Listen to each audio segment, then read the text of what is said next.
What to do when your smartphone gets stolen and how to prevent it.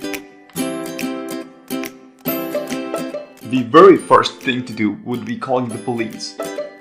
You gotta get in touch with your company. You can ask your company to stop all the data that's coming from or to your mobile phone. That won't be enough to prevent or stop the thief from navigating within Wi-Fi areas. In order to prevent identity theft, it is important to change all the passwords that were saved in your mobile phone. I'm gonna give you now a few hints to prevent the situation. Monitorize your smartphone.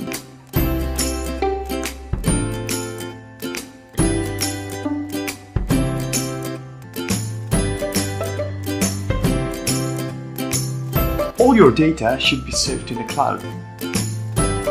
That way you won't lose the pictures of your children in the beach. There are a few apps that will track your mobile phone down if the GPS is on. If you liked our video, don't hesitate to give us a like and subscribe to our channel. Thank you for your time and stay safe. Created using Powtoon.